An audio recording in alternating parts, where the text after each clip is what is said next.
Պարոն Խոդոյան, քարոզարշավի ուղեկցվում է մեծ իրադարձություններով, միջադեպերով,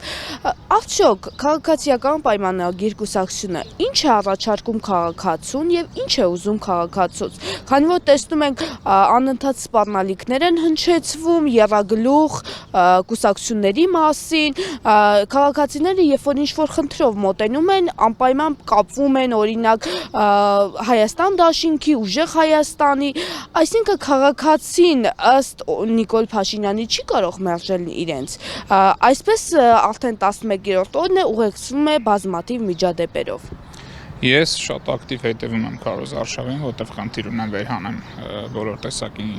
իրավախախտումները իրենց քարոզչության ընթացքում,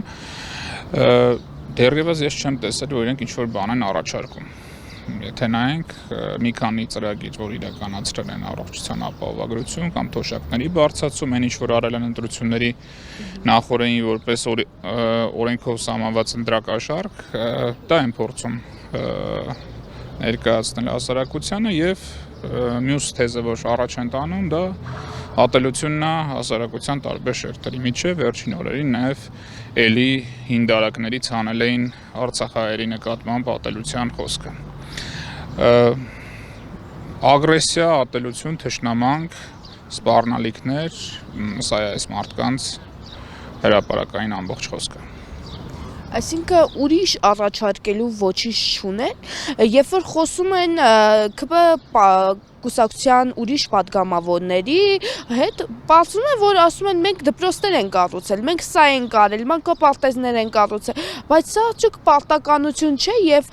սա ներկայացնում են որպես քարոզարշավի մի մաս եւ իրենց քարոզարշավի մեջ էլ իրենց նախընտրական ծրագրում է սա ներկայացվում է։ Դե ցանկացած կառավարություն բնականաբար պետք է անի եւ շինարարություն եւ պետք է մարդկանց պայմանները բարելավի, նյութական, առողջապահական եւ այլն, այսինքն այն ինչ որ մինիմալ չափով վլարվել է իրենց պարտականությունն է եղել եւ իրենց օրտանից չեն բերել այդ միջոցները ժողովրդի հարկերից է ձևավորված, բայց շատ կարևոր է արձանագրել իրենք ինչ ընտրական ծրագրով են եկել 2021 թվականին եւ իրենց ծրագրից ինչն են իրականացրել ամենակարևոր հարցերը, իրենք իրենց ծրագրով խոստացել են Շուշի հադրութի դեօկուպացիա, Արցախահայերի իրավունքների պաշտպանություն եւ այլն, այսօր մենք տեսնում ենք, որ իրենց ժամկետի վերջին ամիսներին իրենք թույն ու թարախ են տարածում Արցախահայերի նկատմամբ եւ հակում են ընդհանրապես այդ հարցը, հենց մի բան էլ սպառնում են, ասում են, որ այս հարցը կբարձրացնի, մեր այդ հարց կունենա, շատ, ասենց ասեմ, ադրբեջանական տեքստը հայերեն թարգմանած։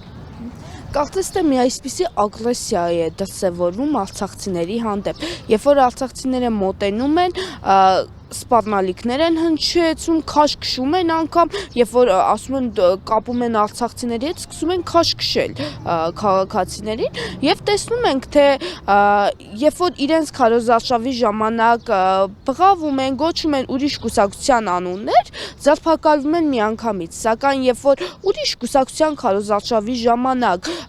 քաղաքացիական պայմանագրի աջակիցները փորձում են խոչընդոտել, օրինակ, սա ոչ մի լուծում, ոչ մի ձերբակալություն չի դիտարկում, սա էլ է որպես իրենց քարոզարշավի կարծես թե խանգարման մի մաս հանդիսանում։ Դե ընտրական process-ների ամենաէական խախտումներից մեկն էլ երկակի ստանդարտներն են իրավապահ մարմինների կողմից։ Երբ որ տեսնում ենք համեմատականներ, շատ պարզ յուրաքանչյուր մարդ կարող է ինքը համեմատի։ Մի դեպքում կուսակցության ներկայացուցիչ ինչ-որ մեկին ժամանակին նվերախոսք տվել եւ այդ նվերը չի տվել, իրեն կալանավորում են, այն էլ կնոջ կալանավորում են։ Մյուս դեպքում քաղաքացիական պայմանագրի ներկայացուցիչը նվերը տալիս է եւ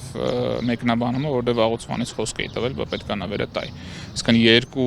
արարք իրենց ավելի խիստ, բայց իրավապահները մի դեպքում Վարուտ են նախաձեռնում կալանավորում են կնոջը, այս դեպքում Տիգրան Ավենյանի ոչ մի բան։ Որ սա ընդամենը մի պարզ օրինակ է, բայց այս դեպքերը բազմաթիվ են։ Վերջի օրերի ամենասահմռկեցուցիչ դեպքը քարոզչական պաստառ պոկած անձին ձերբակալելու, այնուհետև հոգեբուժարան տանելու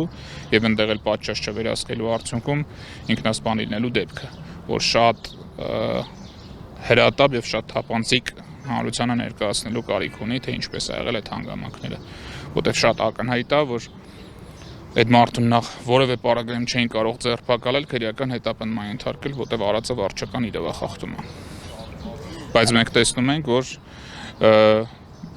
նույն ԿՊ-ի կողմնակիցները կամ որևէ այլ անձինք հօգուտ ԿՊ-ի կատարում են այդ ընտրախախտումները, վնասում են պաստառներ, գույք են ջարդում, քարոզչության արգելված մեթոդներ են օգտագործում, տարբեր տեղեր օրենքի արգելքը շրջանցելով պաստառներ են փակցնում, բայց պատշաճ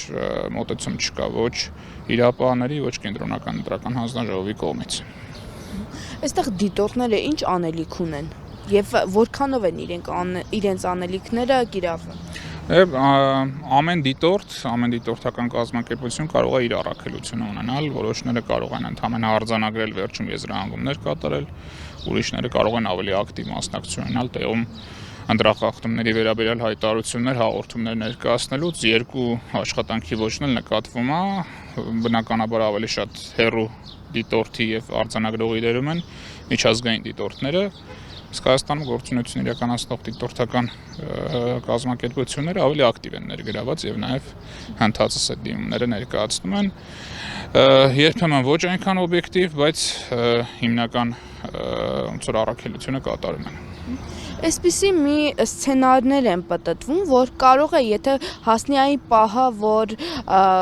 օրինակ իշխանությունը տեսնի, որ սցենարը գնում է դեպի վատագույնը, արհեստական միջադեպ է ստեղծվի եւ ընտրապայքարը հետաձգվի։ Դուք ինչպես եք այս խոսակցություններին վերաբերվում։ Դրա գործնական իրավական հնարավորությունը ռազմական կամ արտակարգ դրություն հայտարարելն է։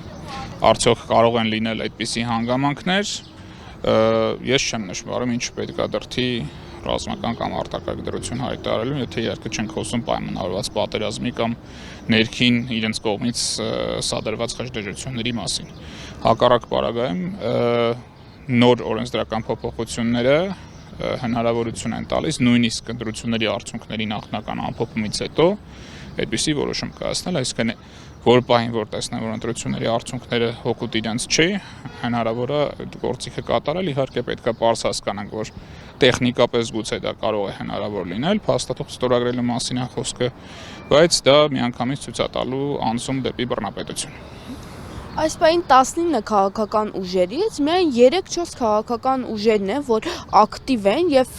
քարոզարշավ են իրականացնում, մնացած ուժերը կարծես թե լրակյաց, պասիվ դիտորդի կարգավիճակում են եւ արդյոք սա ձայները փոշիացնել չի։ Այն որ փոշիացնելը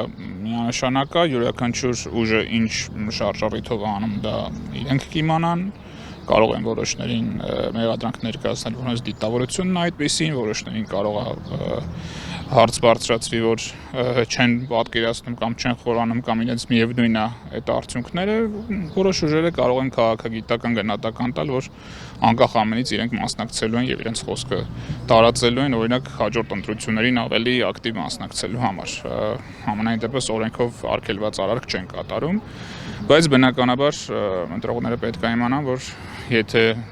ցանկանում են, որ իրենց ձայնը նշանակություն ունենա, իրենք պետք է ընտրեն այն ուժին, որը իրենց կարծիքով անցողիկ տեղ կարող է ունենալ։ Հակառակ պարագայում այո կարող են իրենց նախընտրած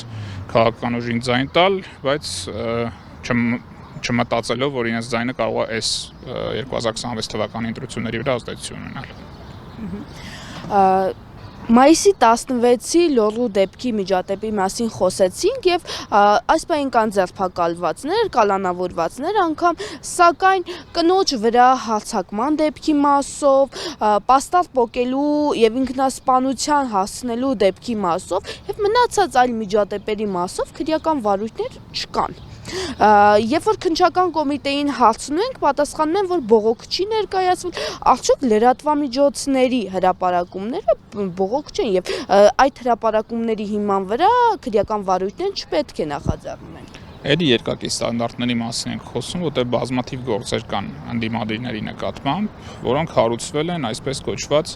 ոստիկանությունում մոնիթորինգ անող անձանց հաղորդումների հիման վրա, այսինքն կան